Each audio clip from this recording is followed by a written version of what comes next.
Ladies and gentlemen, let's head down to Tennessee and see a fellow Tennessean and hear about all of the great work she is doing at a place that many of you, especially in this audience, have undoubtedly heard of. And if you know anything about movement history, civil rights history, Rosa Parks, Dr. King, etc., you've heard of the place I'm about to mention.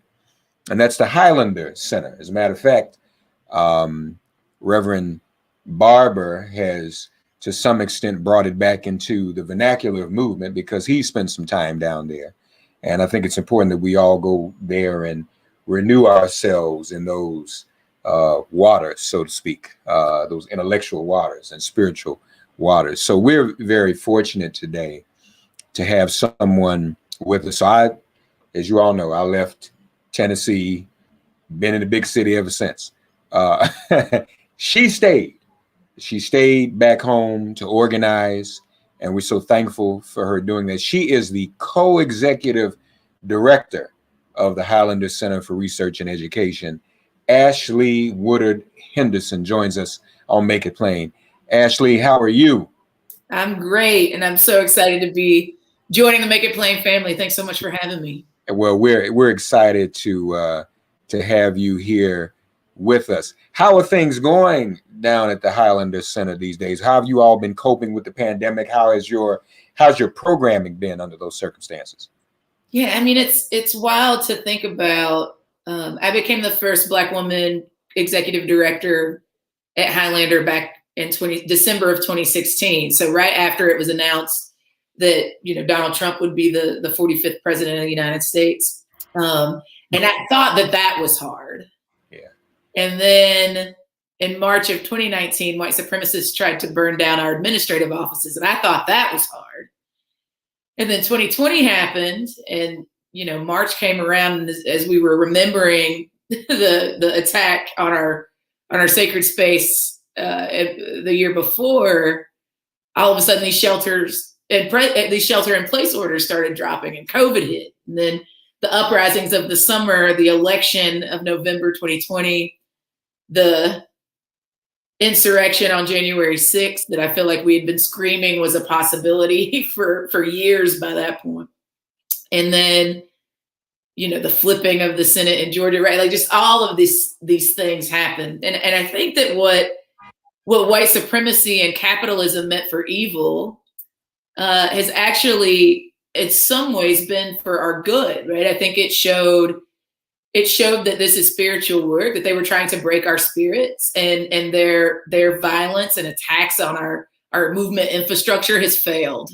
So if anything, I feel like I bring like the gospel of the Southern Freedom Movement and of the Highlander Center really specifically to spaces when I get that question. I think that the work that we've historically done for almost 90 years now, right? We'll be 89 years young this year.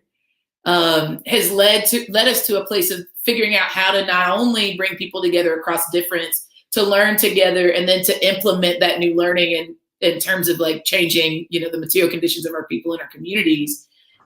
We figured out how to do that in a more scalable way, in an innovative way, in a 21st century context. So people ask what we're up to. It's like, well, we're doing the same thing we've been doing since 1932. We're just figuring out how to do that in these conditions. And so what that's meant is, breaking up the urban-rural divide around around digital access, right? We became our own internet service provider. We put up an internet tower, and we provide it for ourselves and other folks in our community in Newmarket, which for folks that know Tennessee, which you do, Reverend Mark, it's like in between Knoxville and Gatlinburg. If you know where Dollywood is, we're close to that. So what that's meant is that right at a time where what we were used to doing was gathering people on our 186 acres in the foothills of the Smokies, or going into the field with them. When COVID required that we be physically distant, we got to practice social solidarity because we had access to, these resources like the internet, which people take for granted. We had access to Zoom and all of these things that now are popular vernacular. But at that point, in early 2020, wasn't necessarily something that everybody across the South was using. And so how are our programs? They're awesome. They're awesome. We're doing really good, all things considered, with all the attacks that have been on our work. We're still doing popular education. We're doing intergenerational organizing and support. We're doing movement accompaniment support. We're fiscally sponsoring organizations like the National Bailout Collective. So if you've ever heard of the Black Mama's Day Bailout or Black Organizing for Leadership and Dignity, we fiscally sponsor them. The Stay Together Appalachian Youth Project, so many others. We're doing good, and it feels great to be not only relevant in a 21st century context, but to be actually practicing what we preach around movement accompaniment and support. Yeah, no, that's great. But let me ask you this: in terms of the arson incident, was that ever resolved? Was anybody brought to justice? No, not at all. So there's still essentially 4 open and ongoing investigations to our knowledge, from the local level to the state level, and the federal level. And we have not heard any updates or received any questions about what happened since August of 2019. Yeah, what a shame. And it also speaks to how what you all have been fighting against 90 years itself continues to bubble up. I always remind people, we need to know our history because they know theirs. That's right. And if folk didn't get that on January 6th, which really, if you look at January 6th, a lot of that was kind of some of that Confederate Civil War cosplay. Totally. Right? And I'm sure some of the people there, maybe most of them, thought that's all they were going to do. They were just going to play dress up. But then that momentum got going and that mob mentality, and it turned into something else. And, we've got to, I did an interview on the Times of London radio, and they couldn't understand, Ashley, why I wasn't more optimistic about the Chauvin trial. Right. Oh, but the cops are speaking. I said, yeah, well, no, that's fine. But we've been burned so many times. We have PTSD that so few cops are convicted. Yep. And then we see stuff like January 6th. We won in November. Like you mentioned, we won in Georgia. Those are Black and a Jew elected to Senate in Georgia. That ain't supposed to happen.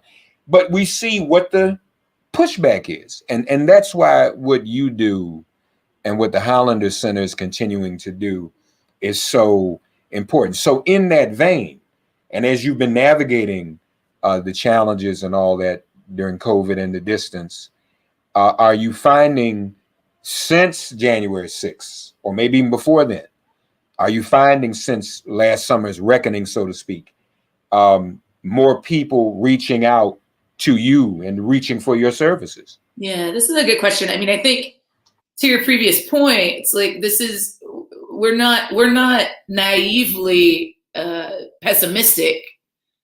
We are recognizing, I say working at Highlander and being a part of the Black liberation movement and the Southern freedom movement is like living in the past, present, and future all at the same time. And I say that because we would be neglectful at least to not remember that part of the reason that folks are pessimistic about the outcome of that trial or about the white conservative party in this country and right by Black folks just because it's the right thing to do, that pessimism is informed by literally centuries worth of examples of the state and law enforcement and white supremacist organizations colluding with each other in blowback to the liberation of our folks and particularly the self-determination and governance of our people. And not just Black people as a monolith, like working class people of all stripes. And so do I think that, and I don't think that just to be frank, I don't think that the tension around that I think concrete assessment of concrete conditions about what is likely to happen that is rooted in a historic and material analysis of what we've been through is separate from the reality that I think we've been sort of, especially as Southern people, rural people and poor people and Black people have been screaming, is that like these things are not isolated incidents. It's not shocking that after Charlottesville, after the Black churches in Louisiana were on fire, which was within a week of the Highlander arson, when the mosque was on fire in Jerusalem And now the many, many, many mass shootings by white supremacist members or folks that are influenced by conspiracy theories and white supremacist organizations, that an insurrection on January 6th be like the time that we clutch our pearls because we can't believe it's happening. And so in terms of like people being interested in Highlander's program, sure. I mean, we're busy and we've been busy. I mean, before we started to like physically shut down the facilities to keep people safe from the pandemic, it was nothing to just on the site to be reaching 6,000 people a year. That's not even including folks that we met online or communities that asked us to come and do movement accompaniment and support with them in the field, right? I feel like if anything, being able to go virtual and include that in our sort of tactical tool belt to work our programs and do political education, popular education, has just given us even more capacity to talk to people all over the world. And I want to be clear, that's always been true for Highlander. We've always been a local org with a regional priority with national and international impact. And I think that what that means for us now is that we actually have a responsibility to showing up and showing out and helping to support folks be like literally remembering and reclaiming their radical legacies of resistance and the tactics that they've used to be able to win. I think that it would be a shame if folks thought that people were coming to Highlander just because they were reacting to white supremacist violence. I think people are coming because they really want to reclaim what was already theirs, that white supremacy and capitalism and homophobia and all the things try to steal from them. Yeah. It's a home place. Right. And they've not stopped. And so we can't either, you know? Yeah, I think to your point, it's like both around like the global nature of the attacks, right? It's like, it is not shocking to most of the folks that would pay attention to make it plain that, you know, Trump was not unilateral. Like he said America first, but he was actually building with, you know, fascists and authoritarian, you know, dictators all over the globe. But what's real is like also law enforcement does that too, right? And so do these white supremacist organizations. It's not shocking when we think about like the arson at Highlander that the symbol of the white power movement that was spray painted in our parking lot was also etched into the gun of the mass shooter in Christchurch, New Zealand, right? These folks are building a global movement around white nationalism, white populism, white conservatism, you know, fascist tendencies, authoritarian tendencies. And I frankly believe that it's in response to the victories that we've been building. Yeah. No, I would agree. You know, what you said about living in the past, present, and future. I was in a conversation in a meeting rather with Dr. Ava Carruthers of the Proctor Conference. And she was reminding all of us in the meeting that as African people, time is not linear, That's right, but circular. And so, you know, that's why folks, it feels like that you feel like, you know, everything's happening at once, but that's one of the reasons for it. By the same token, what you all have been able to do is challenge the divisions that exist in these disparate groups. In fact, you are referred to as an affiliation. Tell our audience what that means, and especially what it means in the context of bringing urban and rural together. Yeah. So, you know, I'm a Southern supremacist. Everybody that knows me knows it. I believe that as goes the South, so goes the nation isn't an opinion. It's a fundamental fact.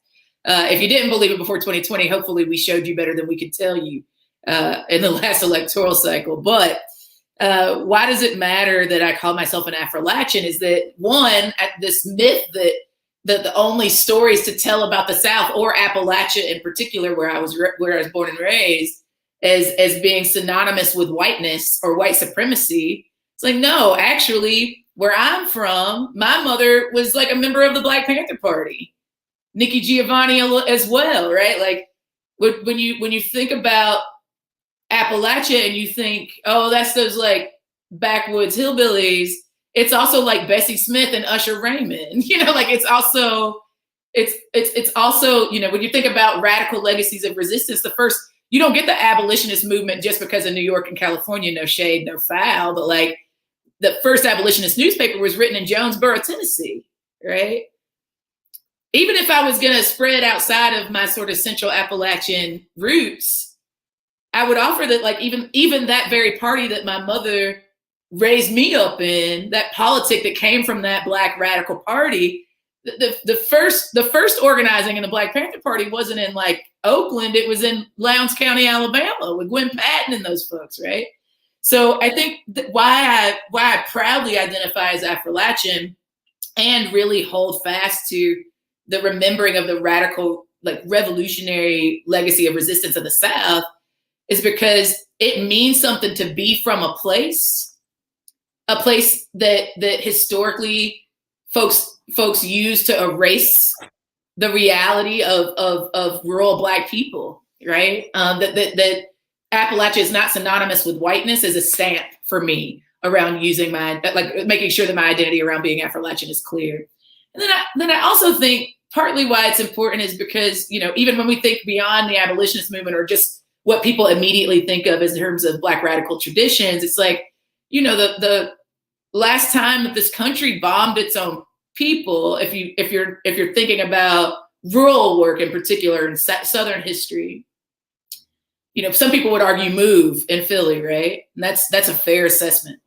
But what I'd also offer is that in terms of like the labor movement, which is arguably one of the most historic movements that this country's ever seen, is like the battle at Blair Mountain, where a Black-led working class, you know, multiracial united front stood up to capitalism through fighting back against their bosses in the mines, and the state that protected the bosses over its people. The state literally bombed those workers, right? So I think there's something to me about learning who I was in relationship to that inheritance that I felt like the state and white supremacy and capitalism were stealing from me.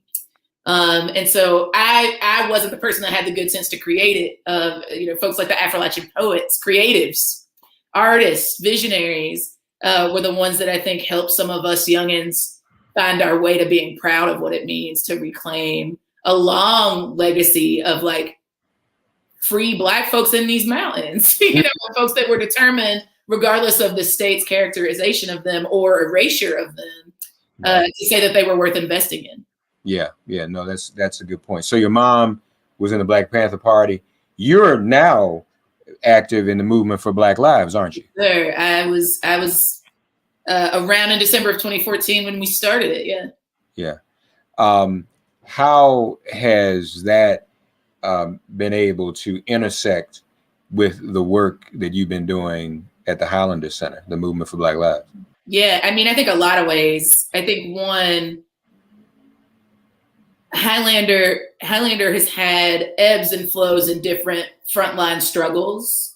And I think that even our commitment to what it means to have transitioned from a traditionally white-led organization to a Black-led organization has just shifted the amount of capacity that we have to actually support Black-led work in the region in a real committed and long-term way. Not at the expense of any other work. We're a school, so we don't pick our students, right, or our teachers, but we are committed to actually showing up and showing out in support of the largest social movement in U.S. history that has been being built for generations, but that our commitment to and capacity support has gone up and down. I think the other thing that I would say is, like, again, we got 186 acres in the foothills of the Smokies, right? So when the movement for Black Lives has needed space, or organizations, the 150 some odd organizations in the network and growing that need a place to be, either for strategy development or rest and respite or leadership development and training, they've got a place to go, right? And that's not only for the movement for Black Lives, but for all social movements. But I think, like, if I was really getting into the nitty gritty, what I hope we're doing is, like, both because the South is the largest geographic region in the United States, but even more importantly, because it's the place where the highest concentration of Black people in this country live, that the movement for Black Lives be really committed to the important work of local power building, particularly in the South, across the urban and rural divide. And I think that's, you know, if you go on our website, we're super transparent. our 5-year plan, our strategic plan is on the website. It's called Black Power Rising. And you can see for yourself, like our commitment to doing that local base building and organizing work on the ground across the region and across the country. So I think that there's been both a commitment to sort of organizing ourselves out of a job, for the sake of liberation and actually really being committed to seeing it in our lifetime, and the opportunity to like not build strategy that's ahistoric by being in relationship with an institution that carries so much of the weight of the bearing of the history of our movement, the Black liberation movement. So I hope that if we've contributed anything as Highlander, other than capacity building, et cetera, is a connection to a history that reminds us that we're not the first, last, or only to do the work. Yeah. So, and of course, the Highlander Center is continuing many of its programs, raising money. By the way, you mentioned a place to meet. I'm simply listening to you. It just crossed my mind. Whenever we can all gather again, I'm involved in 2 or 3 organizations that could stand a place to come and meet and get themselves together, if you know what I mean. True. Yeah. Really, because I mean, you need it in this. It's so hard, as you know, to focus in all this hustle and bustle. And I'm here in New York, so I got a meeting tonight. I'm gonna tell you, we can figure out a way to go down to the Highlander Center one of these days. Come through. Get ourselves together and get refocused. But if I'm not mistaken, you're raising money. You're going to build a new Septima Clark Learning Center. Is that? We built it. It's up. So okay.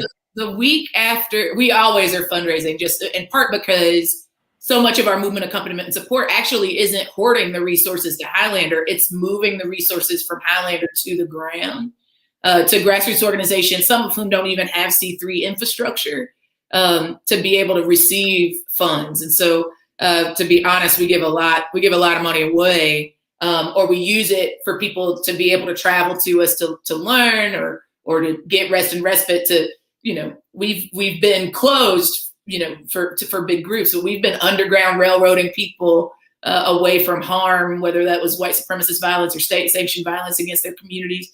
And so, just making sure there's enough resources to make sure people can access it when they need it. And I think a big lesson for us too is making sure that we've got resources on deck when the next attack happens, so that we can support, or when the next crisis hits, so that we can support not only the sort of rapid response work, but also the recovery work and the long haul movement building work that folks don't get investments in because funders don't find it interesting. It blew my mind. I was just a regular ragtag organizer before I was the first Black woman executive director of Highlander. I had no idea how philanthropy worked. Really, not truthfully. I knew, I maybe had some political assumptions around like charity versus solidarity. And I'd maybe heard through the movement grapevine of the Black liberation movement about how philanthropy had been used as a tool to destroy Black movements sometimes, right? But I didn't know the details. And when I became an executive director, I found out that only 4% of all philanthropic dollars in this country go to the South, the U.S. South.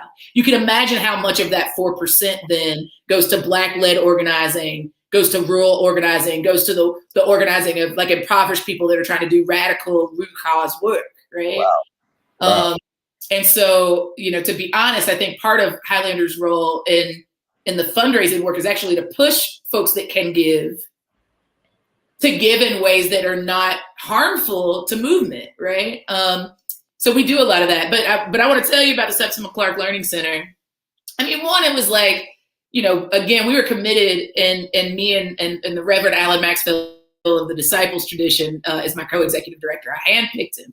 People were like, oh man, as soon as they pick a Black woman, then they decide to go to a co-directorship with this white guy. I said I wanted that. I said I wanted that because, one, we're a multiracial organization, and two, we're still Black-led. But the point being that if we conceded the territory of whiteness, somebody would fill the vacuum. And I trusted him. He was the white guy I trusted. And it's been an incredible journey. I wouldn't do it without him. But both of us in our tenure knew that we wanted to reclaim and retell and amplify the stories of Black folks, particularly Black women, who made the Highlander Center what it is, right? Like it's an easy story to find about Miles Horton, and more of like Zilphia Horton and, John Gaventa and Mike Clark and Pamela J. McMichael and all these incredible leaders, Pete Seeger, Guy Candy Carawan, right? Like people are active in telling those stories, but haven't always, and even the stories of some of our Black folks, right? It's like, they'll talk about Rosa Parks coming to train at the Highlander Center, but they don't talk about the fact that she was a board member, right? That you don't get to an Ashley Henderson executive directorship had she not served to preserve the organization, to make sure that the organization could survive white supremacist sanctioned attacks on the infrastructure. You'll hear about Miles Horton saying you can padlock a building, but you can't padlock an idea, but not hear about the never-ending meetings that Black folks stood in as board members to make sure that we were legally protected and had some infrastructure, right? So one of those stories that we wanted to make sure to tell was the story of Septima Clark, both as the grandmother of the civil rights movement, as I would argue, the world's most excellent teacher, right? A woman that can you imagine like what it meant to teach and train and create popular education space for hundreds of thousands of Black people before the internet, before you could just get on an airplane, before cell phones, before social media, when it was still kind of illegal for you to be doing it, right? Yeah. Like she did it, and she came and served at Highlander. The reason that SCLC and Dorothy Cotton ultimately got the project of freedom schools and citizenship schools was because of the attack on Highlander, and Miss Clark had the wherewithal to be like, "Hey, Dorothy, come take it," right? Be prepared to take it and run the ball because the movement needs to still keep going as we figure out what's next for Highlander.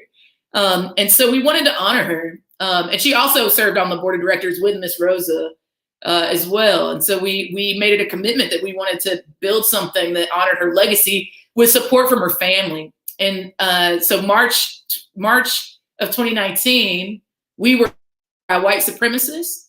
The next week, we broke ground on the Septima Clark Learning Center. And yeah, it's a beautiful building. We did a virtual grand opening with members of Miss Clark's family, her children and grandchildren.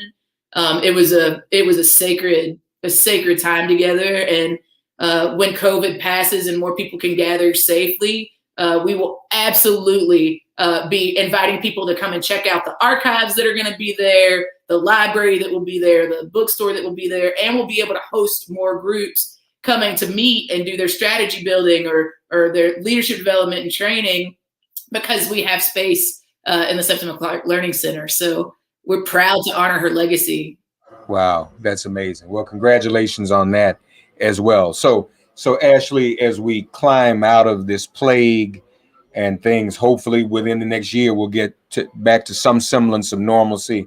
Let our audience know what are some of the specific issue priorities and programmatic priorities for the Highlander Center.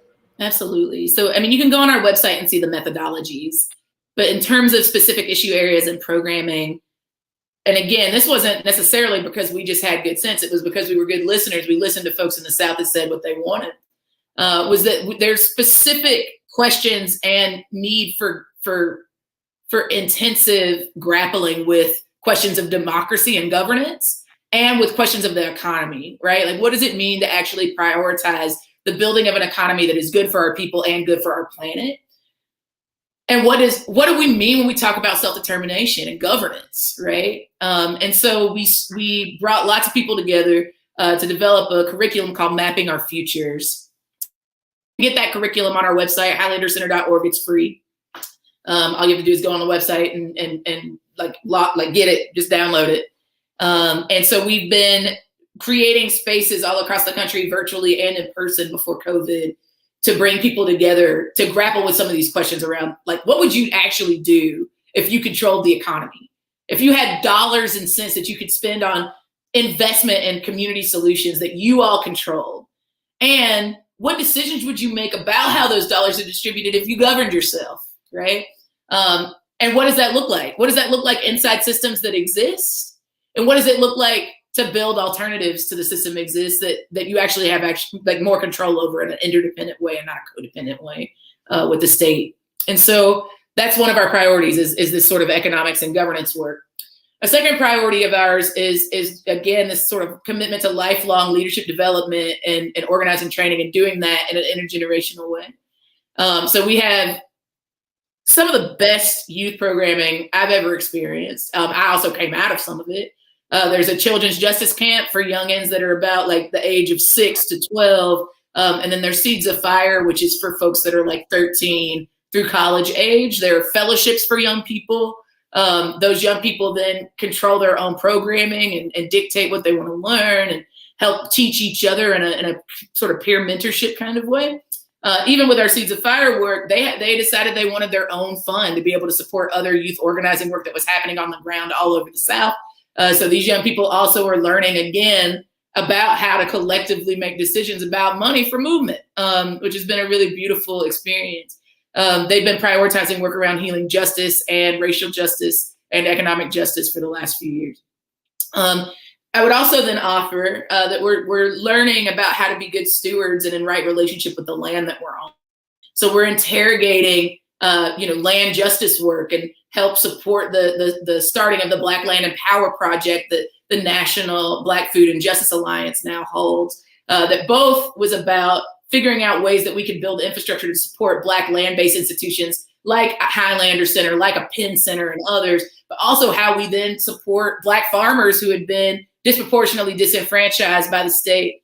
And so we became members of the National Black Food Justice Alliance and are continuing to do that sort of land and food justice work.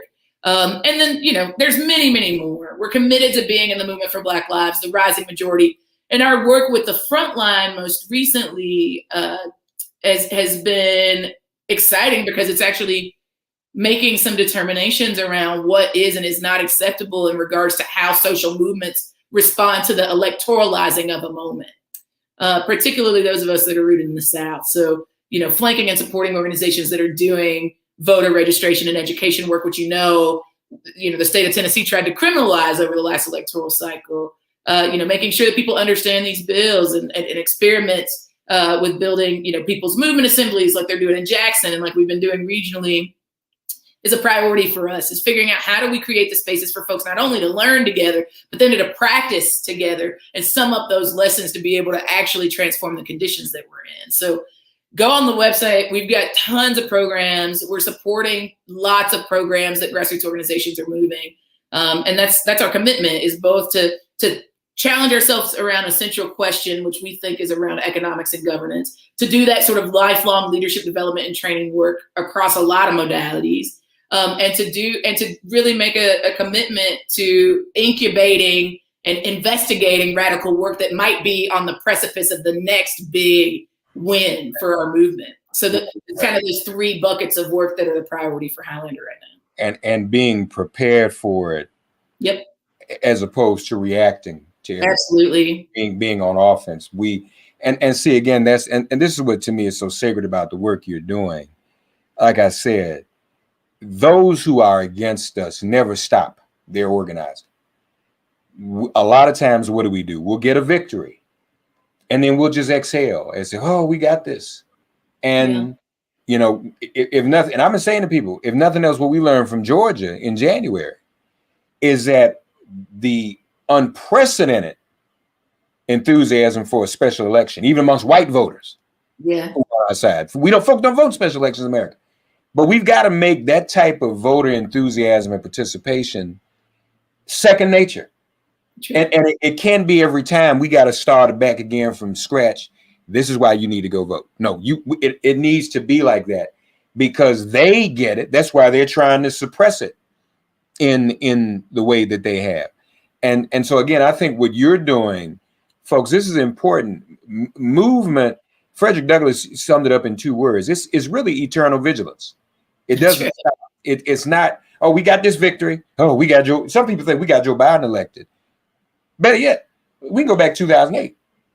Even we got black presidents, so we good. No. They started clowning even more. That's right. Our enemies. Right. So, folks, what the Highlander Center has done and continues to do is remind us that we can't stop, won't stop. We must be involved. And you heard our dear sister say she's fundraising. They always raise money. They need it because they're supporting a lot of efforts.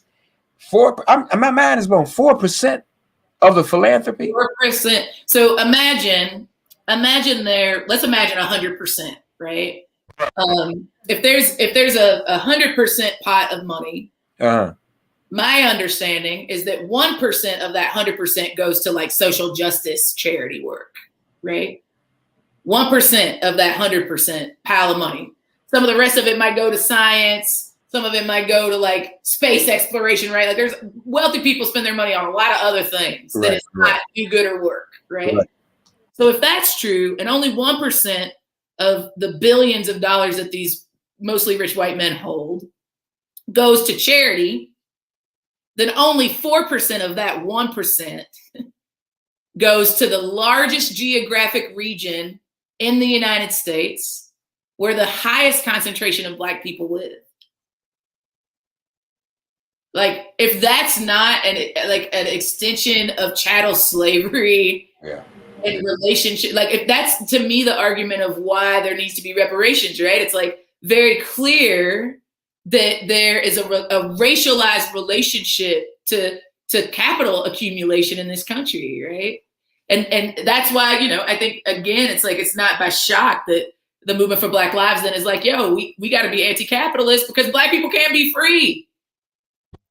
If that extractive profit over people economic structure continues to be, right? That's just not, we got centuries worth of evidence to prove that to be true. So, I think that why the fundraising stuff is interesting and important to me is not because it's like we want to grow infinitely, or be in a codependent relationship with philanthropy. The point to me is that we get to be unapologetically independent of philanthropy because we sustain it ourselves, one.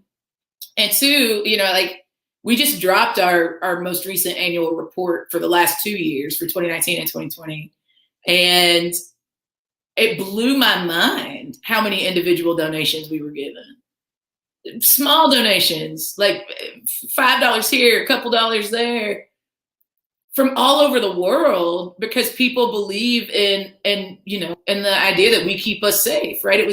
I'm sure it was in no small way because people were like, we're going to show up and show out for Highlander as it's always shown up and shown out for us in the wake of the fire. But it's also because I think folks know that like being in a codependent relationship with philanthropy is not actually building independent political power for our people.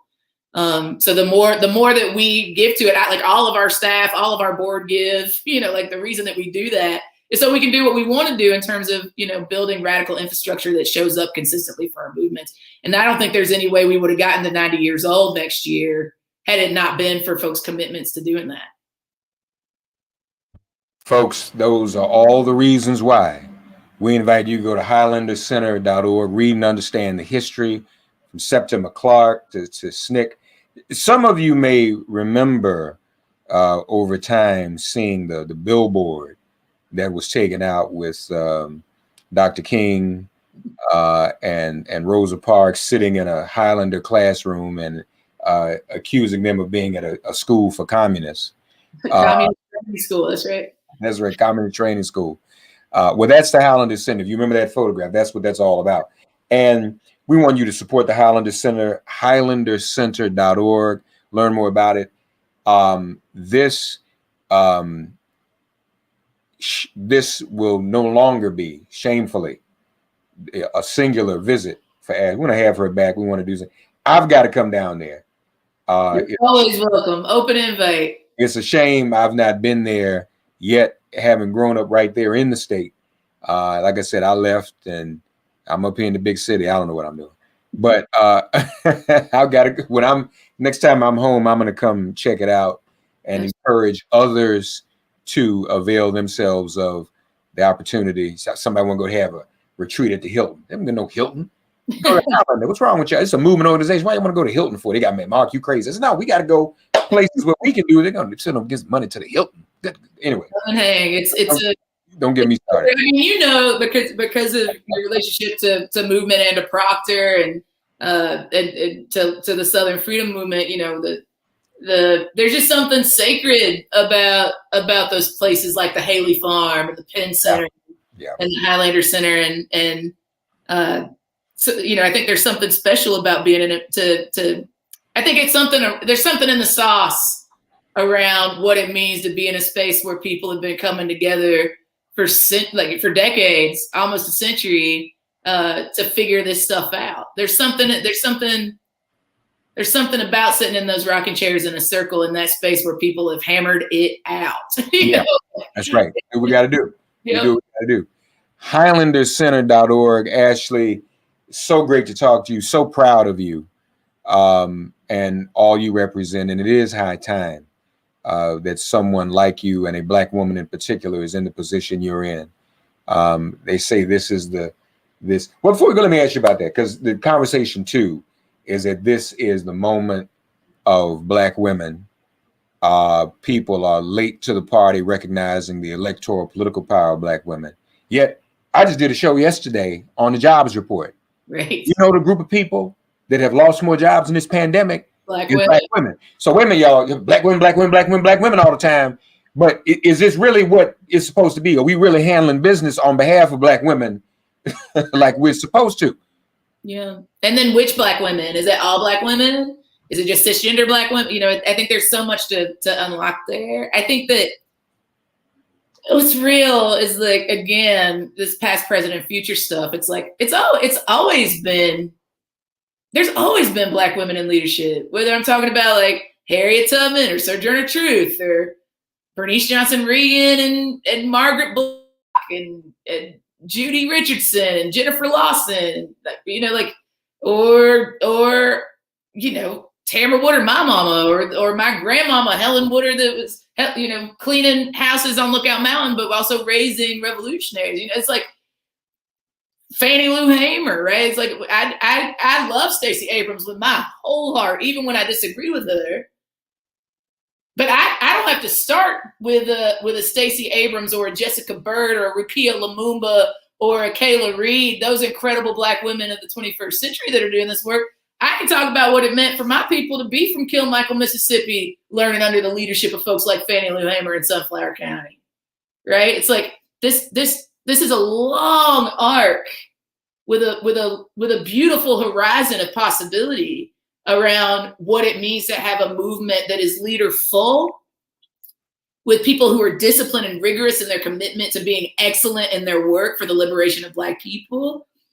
And I think a lot of different kinds of people, regardless of gender, show up and show out in leadership. I think about the folks in Black Men Build and some of the incredible trans organizations like SNAPCO, Solutions Not Punishment Coalition in Atlanta, and so many others. So I think it's beyond the sort of gender binary, but I do think that there is something about the way that we vision what we deserve and not just what we would concede to under the visionary leadership of some of these Black women that I've gotten the pleasure of working with. I think it was like, people would have told us that organizing to win in Georgia was a pipe dream 10 years ago. And it truly was, in my experience of organizing in Georgia, Black women intergenerationally that were like, no, we can do this. It wasn't one charismatic leader. They worked together across difference, across organizations, across sectors, right? Inse, Tamika, Latasha, Stacy, Jessica, right? Like, all of these people came together and said, like, no, we can do this, right? And for every Georgian example I can give another example in another Southern state, right? It doesn't shock me when I look at the leadership of the movement for Black lives and I see Black women in droves. Right. So I think there is something unique about this moment around the celebration of the leadership of Black women. I think the flip side to your point is that we actually have to get in a practice of what it means to, like, undo patriarchal violence for real, not just to value feminisms or womanisms, but to actually do what we have to do to dismantle what we've learned and how we practice being in relationship with each other, that actually stops the harm, not just says that we value the idea of stopping the harm. And I think once we figure that out, we'll be there. We'll be practicing liberation. I think that's our role right now. Yeah. Figure out how we practice it right now and don't just wait till the glory comes. Yeah. No, we got to get to that for sure. For sure. Wow, this has been amazing. Folks, HighlanderCenter.org. And as I said, this won't be the last time we hear from Ashley. And we're going to go down there and spend some time there as well, as I hope you will also. In the meantime, send a few dollars. Please, ma'am, please, sir. Support this effort. People talking about, what can I do? You know, the thing about movement, we're not always in the streets. Sometimes that's not what's going on. But in between time, you can learn, you can read, you can organize, and you can give. And we would want you to give to the Highlander Center, HighlanderCenter.org. Read all about it, and you will be so inspired, as I'm sure you are, hearing the words of our dear sister, our dear queen, Ashley Woodard Henderson. Ashley, thank you for joining us on Make It Plain today. Absolutely. We love Make It Plain. We love you, Reverend Mark. All right. I love you too. HighlanderCenter.org, everybody.